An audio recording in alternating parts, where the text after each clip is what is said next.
Latvijā vairāk nekā pusi teritorijas klāja meži.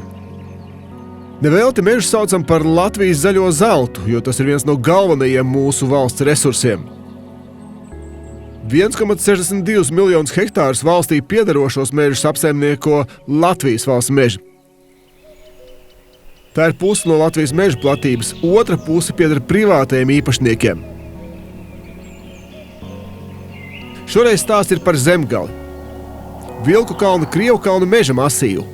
Šī meža teritorija ir turpat 3000 hektāru liela un atrodas Dobeles novada Zebrenes, Ananieku un Īles pagastā. Krievkalnu stāstu esam izvēlējušies, lai parādītu, cik dažādas intereses ir mežā un cik svarīgi ir sadzirdēt vienam otru.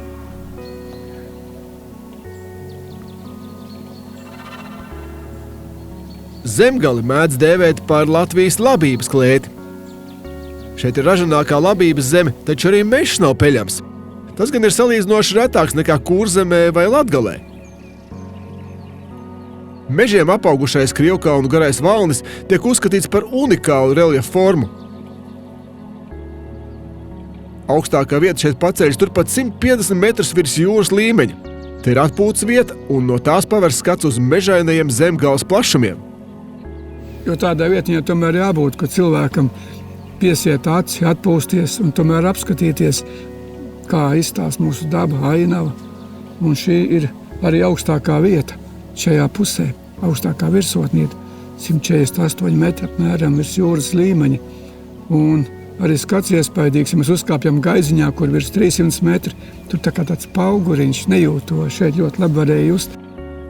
Pirms 35 gadiem Gundars Freimanis sāk strādāt Īles mežniecībā. Viņš vislabāk var pastāstīt, kā šeit mainījusies apkārtne un vide. Ja mēs runājam par šo vietu, tad arī 80. gados, kad es te braucu pa šo celiņu, te bija viens mežs, tā kā pabraucot tālāk, galīgi neko nevar redzēt, tāpat kā uz viņu pusi skatoties. Un 80 gadu beigās šeit tika nocirsta kaļcirta un pavērās šī skaista ainava. Un šī ainava bija vēl izteiksmīgāka nekā mēs redzam šodien, jo šeit, kā mēs redzam lejā, šīs eglītes, jau var teikt eglītes, kas jau tuvu 20 metriem ir paaugušās un šo skata dziļumu jau parcēluši uz augšu. Kā radies Krievkalnu nosaukums, ir dažādas versijas. Viens no senākajiem ir Krievu kalni, taču vecajās kartēs šis meža masīvs sauks arī par Krievu kalniem. Teiksmu vai kas, bet tā kā bija 5. gadā, ka Krievu armija tā kā stāvēja šeit un tu varēji sazināties ugunskuriem un tad tā kā Krievu kalni tika nosaukt šeit, bet tā ir tāda no tādām, varētu es domāju, teikt, jo šeit es domāju, tas nosaukums ir stingri senāks, vēl varētu būt kāds radies. Tie Krievu kalni varētu būt vēl senākie, pirmais nosaukums.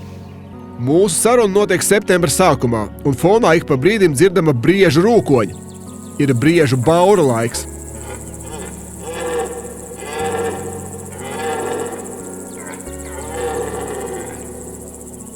Pirms pāris gadiem, lai apzinātu dažādu iedzīvotāju un interešu grupu viedokli, Vilku Krievkalnu teritorijā tika izveidots speciāls apsaimniekošanas plāns.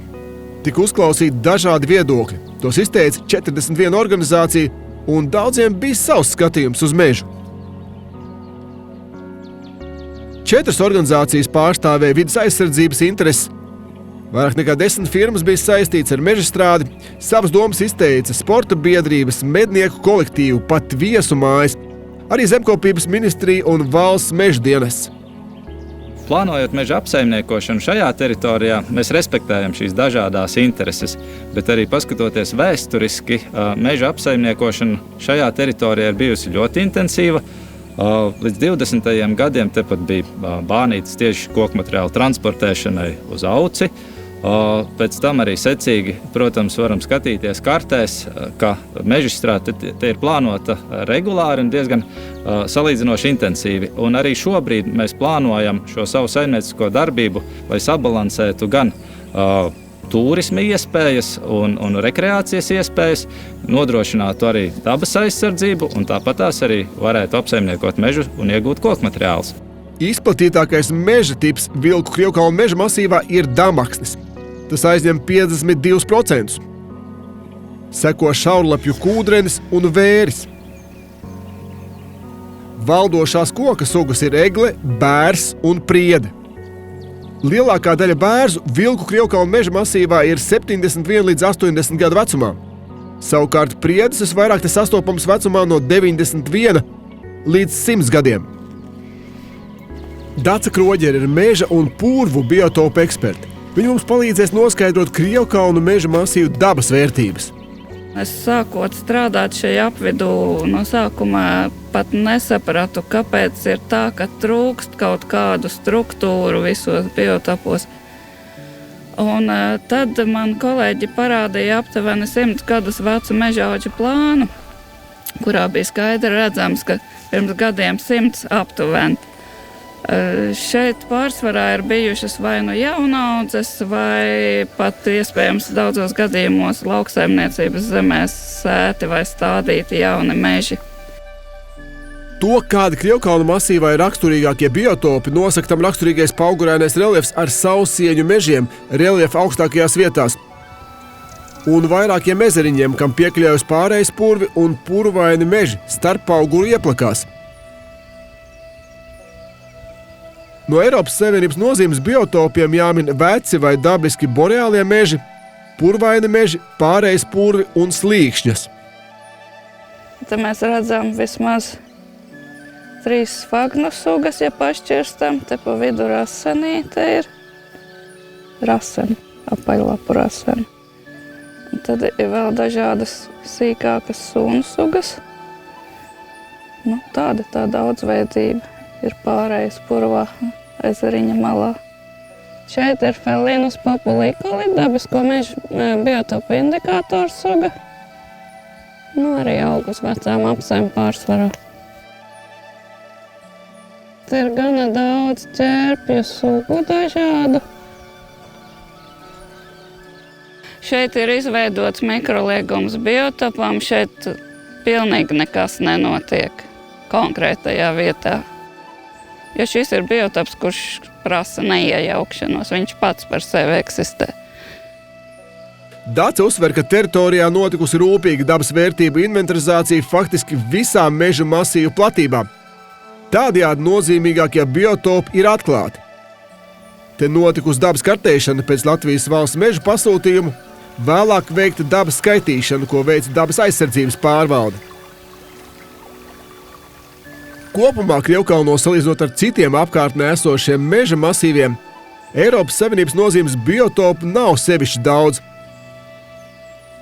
Arī to kvalitāte vairumā gadījumu ir viduvēja. Tā ir reālā šodienas situācija, kas veidojusies gadsimtu ilgā vai pat ilgākā laika posmā. Šeit ir diezgan bagātīga veģetācija, paugurainēm raksturīga. Te ir boreālo mežu sugas ar šīm te parastajiem sūnu stāvu izteikto un sīkromiem, un papildus ir arī diezgan daudz nemorālajiem mežiem raksturīgo lakstā augu. Bez biotopiem bagātīgi Krievkalnos ir putnu pasaule. Lai netraucētu likdošanas laikā no 1. aprīļa līdz 30. septembrim, jebkādi meža izstrādes darbi ir aizliegti. Ļoti daudz, arī procentuāli no visas teritorijas, kur saimnieciskā darbība vispār kā tāda nenotiek. Šeit ir vismaz 5 mikroliegumi izveidoti mazajiem ērgļiem, 2 vistuvānagiem un 1 jūrsēglim un vēl 1 melniem stārķiem. Ir vairāki nogabali, kuros ir izdalīti šie īpaši aizsargājumie biotopi, Eiropas nozīmes aizsargājumiem biotopi, kur arī nekāda saimnieciskā darbība nav. Savukārt mēs iekšēji nosakām šīs teritorijas daudz operatīvāk. Praktiski tikko mēs konstatējām līgstu, jau nākamajā dienā eksperts izveido datubāzē šo teritoriju dzīvotnes aizsardzību un buferzonu, un uzreiz vienlaicīgi tiek informēti visi iesaistošie kolēģi par to, ka šī teritorija ir izveidota un šeit nedrīkst veikt nekādu saimniecisko darbību. Neskatoties uz to, ka ir nodibināti mikroliegumi,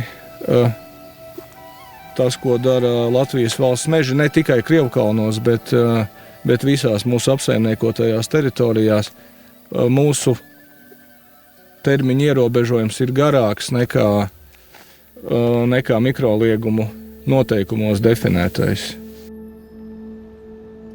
Putnu sugu daudzveidību vilku Krievkalnu meža masīvā veicina šeit sastopamie dažādie biotopi. Patstāvīgi iemītnieku ūdens tilpnēs ir arī ziemeļgulbi pāris. Interesanti, ka pašā izcirtuma vidū savu ligzdu izveidojas jūras ērglis. Starp citu, jūras ērgļi Krievkalnu meža masīvā ligzdo jau vairāk nekā 20 gadus.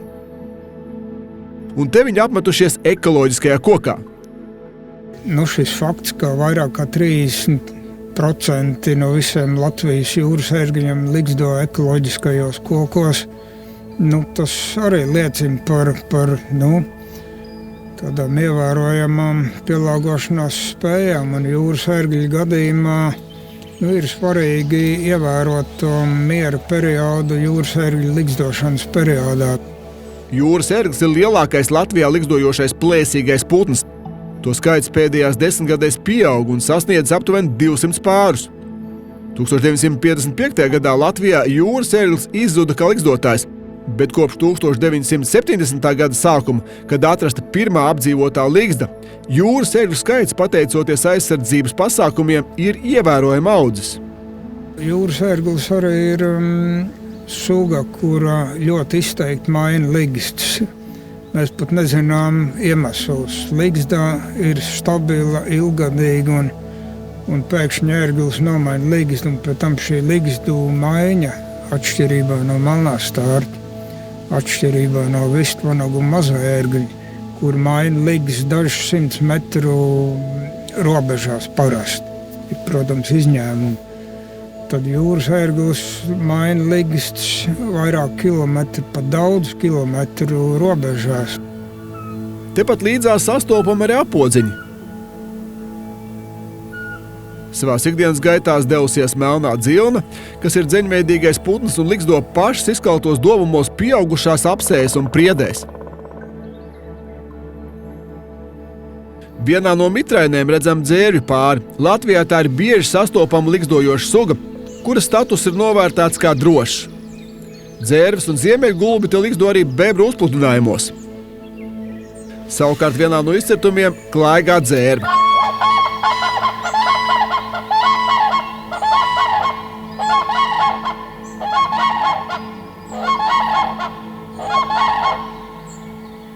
Apkārtnē ligzdo arī dižraibie dzeņi.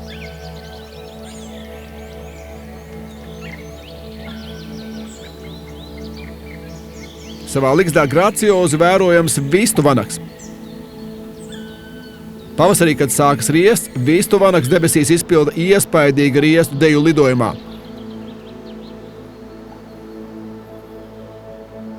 Bet tagad, vasaras vidū, vistu vanaks ir mierīgs un uzmanīgi vēro apkārtni. Mežā pamanam arī dzeguzi. Tas ir putns, kas savu ligzdu netaisa, bet olas iedēj cita putna ligzdā. Šoreiz dzeguzi nekūko, bet vienkārši uzmanīgi noraugās uz apkārt notiekošo. Vienā no vilku Krievkalna meža izcirtumiem manām ligzdojošu čipsti un brūnās čakstes. Eiropā brūnā čakste ir īpaši aizsargājama suga. To populācija Rietumē Eiropas valstīs strauji samazinājās 1970. gados. Tās bija sekas intensīvai lauksaimniecībai. Brūnā čakste ir ļoti labs lauksaimniecības zemju stāvokļa indikators, jo kā plēsīgs putniņš čakste ir barības ķēdes augšgalā un labi parāda, kā klājas ķēdes sākuma posmu locekļiem, barībai, ko tā var dabūt lauksaimniecības zemē. Arī mazie ērgļi ir vairāk atkarīgi ne tikai no meža, bet no lauksaimniecības zemēm, kur tie barojas ar peļveidīgajiem grauzējiem un vardēm. Nepietiek tikai ar piemērotiem ligzdošanas biotopiem, bet ļoti liela nozīme, un es pat teiktu, ka lielāka nozīme ir piemērotiem barošanās biotopiem. Lauksaimniecībā arvien vairāk tiek izmantoti pesticīdi. Šī ķīmija nezaļu apkarošanai vistiešāk ietekmē mazo ērgļu barošanās bāzi. Ja vienai sugai pašreizējie apstākļi mežā ir labvēlīgi, tad citai tieši pretēji. Melnastārķim ir uz viņu iedarbojas dažādi faktori, kaut vai tāpēc, ka malais stārķis ir migrējošs suga, tātad tie ir faktori, kas viņu ietekmē ārpus ligzdošanas vietām. Un tad, protams, ir ligzdošanas vietās esošie faktori. Neapšaubām, tā ir arī mežsaimnieciskā darbība. Bet tie ir arī barošanās apstākļi. Pirms 2 gadiem Ziemeļkurzemē, Zemgalē, daļā no Vidusdaugavas reģioniem bija izteikts slikts ligzdošanas sekums, un mēs statistiski pierādījām, ka šajos reģionos tika novērots vislielākais sausums, kurus mēs dēvējam par sausuma anomālijām. Un līdz ar to, kur šīs ūdensteķis ir ar zemāku ūdens līmeni, kombinācijā ar sausuma anomāliju, ja šīs ūdensteķis izžūst, tas stārķim nav ko ēst.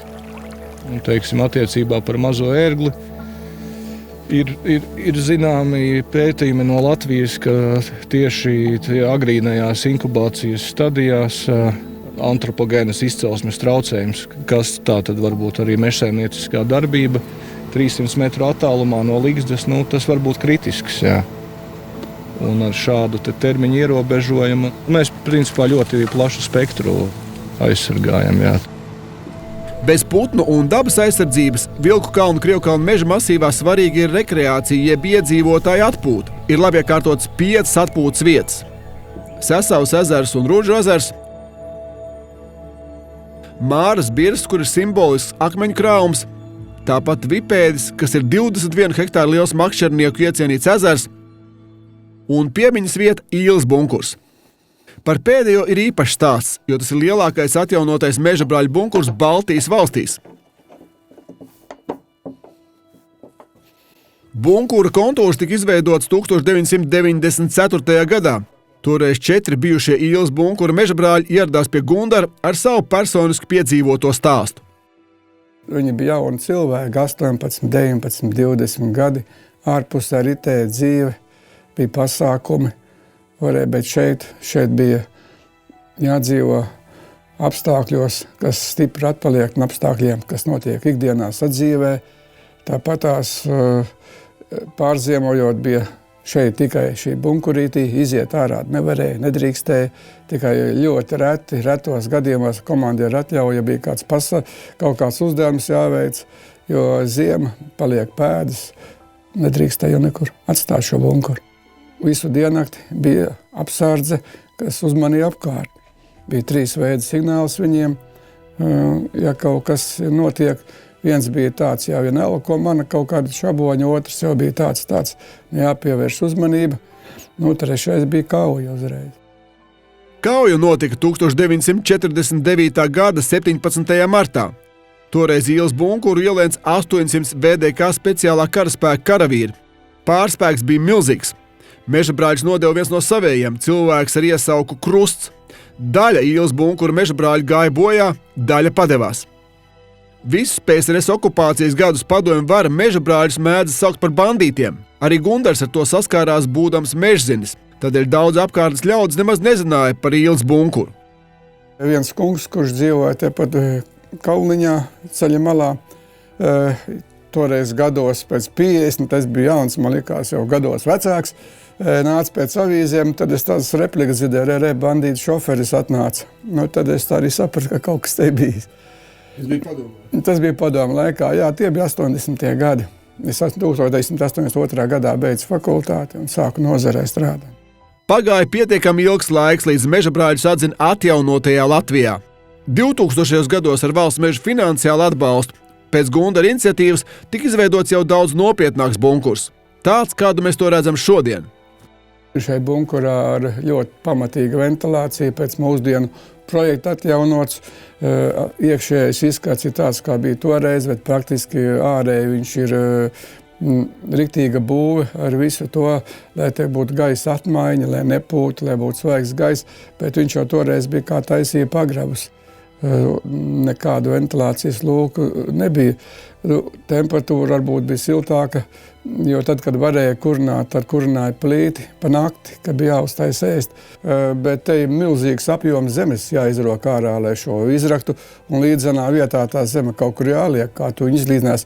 Un tā, kā mēs to bunkuru atjaunojām, tad mēs arī redzējām taisni to stāstu, ko viņi stāstīja.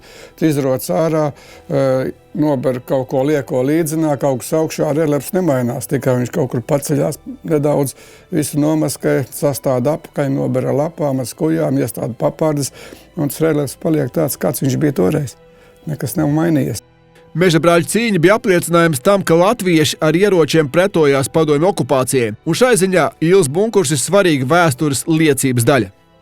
Šī vēsture jau patiski jāzina, jo, kā es parasti saku, tas jau ir tāds, jau teiciens, ja jau nezina vēsturi, bez vēstures, bez pagātnes jau arī nav nākotne, pagātne, tagadne, un tad tur spriest par nākotni.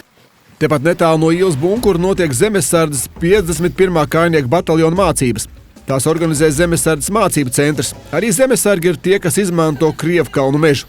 Šīs apvidus ir specifisks to, ka viņš ir mežains, viņš ir paugurains, kur var veikt dažāda veida šo militāro aktivitāti. Kas ir slēpņi, pārvietošanās ar transportu, bez transporta, izlūkošanas operācijas ir interesants šī rajonā.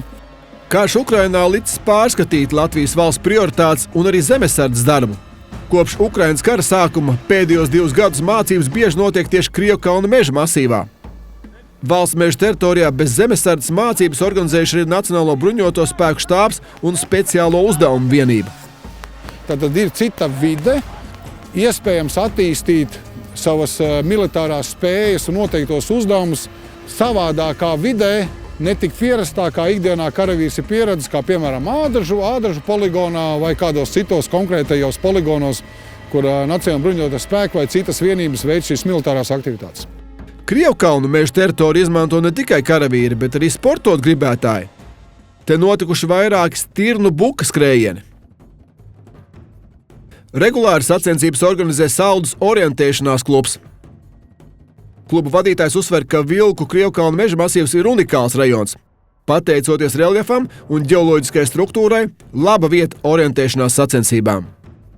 Mēs esam kartografējuši būtībā visu šo te rajonu, un visos šajos rajonos ir notikušas sacensības. Un paši mēs jau šogad 21. gadu rīkosim tādas sezonas atklāšanas sacensības Kurzemes pavasaris, un konkrēti šajā te Vipēdas un Krievkalnu kartē mums te 800 cilvēku startēja pavasarī.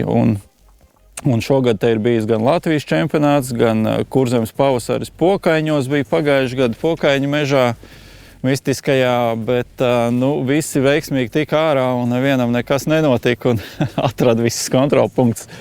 Par cik tas sacensības notiek 1. aprīļa nedēļā, tad laika apstākļi ir bijuši dažādi. Ir bijis tā, ka Pokaiņu mežā ir milzīgi sniega vētra, sniegputens uzkrits līdz pusmetram sniega, bet tad 18. gadā pavasaris lēni nāca kusa, un būtībā visi šie ceļi vairs nebija braucami. Mēs šeit Vipēdas ezerā nokļuvām, bet ārā vairs neizkļuvām. Mūsu te vietējais zemnieks ar traktoru visus tā kā izvilka ārā. Te bija būtībā putra dubļu. Sadarbība ar meža īpašniekiem valsts mežiem esot laba. Turklāt orientieristiem šajā rajonā ir sena vēsture. Nevelti orientēšanās mēdz saukt par vienu no Latvijas nacionālajiem tautas sporta veidiem. Ļoti labi var sadzīvot, un mēs parasti ir ļoti labas attiecības arī ar Latvijas valsts mežiem, saskaņojot tās skrienamās teritorijas. Bieži vien ir bijis tā, ka pārtrauc kaut kādu mežizstrādi tajā brīdī, ja kaut kas ir noticis. Vai mēs plānojam sacensības arī medību kolektīviem, nekad nav bijušas problēmas. Krievkalnu meža masīvu iecienījuši arī sēņotāji un ogotāji, tāpat arī makšķernieki. Galu galā šajā apkārtnē ir vairāk nekā 20 ezeri. Teritoriju izmanto arī vairāki medību kolektīvi. Tomēr visskaļākie, jeb dzirdamākie Vilku Krievkalnu meža masīvā ir tieši vides draugi. Ornitoloģijas biedrība publiski apgalvo, ka Latvijas valsts meži izcērti īpaši aizsargājumu un apdraudētu putnu sugu dzīvotnes Vilku kalnu Krievkalnu meža masīvā. Biedrība esot aicinājusi atbildīgo ministriju un dabas aizsardzības pārvaldi iekļaut šo teritoriju īpaši aizsargājamo dabas teritoriju sarakstā.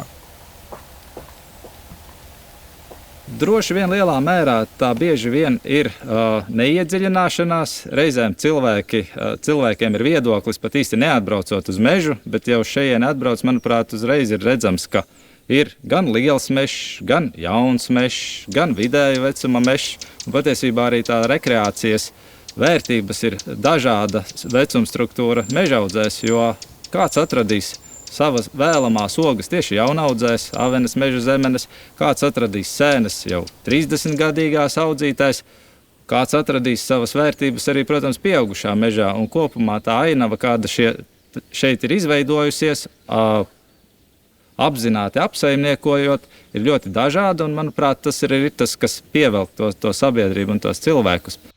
Jānis Zitāns informē, ka izstrādātais un ar visām interešu grupām saskaņotais plāns paredz, ka 10 gadu laikā Krievkalnos tiks nocirsti 260 hektāri meža.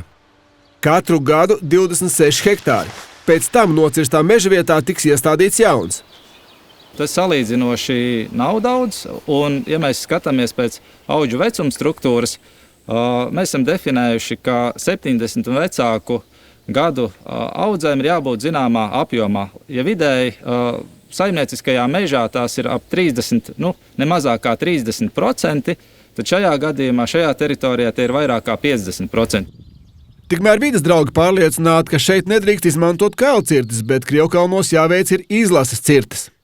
Jānis Zitāns skaidro, ka ar izlašu cirtēm ir sarežģīti pilnvērtīgi pēc tam atjaunot mežu. Šajā teritorijā arī šodien tās ir dažādas mežaudzes ar dažādām sugām, ar dažādiem vecumiem. Ir gan veci meži, gan jauni meži. Ir saglabāti šie elementi un pieturēšanās pie principiem, lai šī vieta būtu ainaviska. Un es domāju, ka arī tāpatās kā līdz šim šī būs diezgan pieprasīta vieta sabiedrībai, kur atrasties. Un lieliski var līdzās pastāvēt gan koksnes ieguve, gan rekreācija, gan tāpatās arī dabas aizsardzība. Skaidrs, ka mežsaimniecība atstāja iespaidu uz dabu, taču bez tās šodienas ekonomika nav iespējama.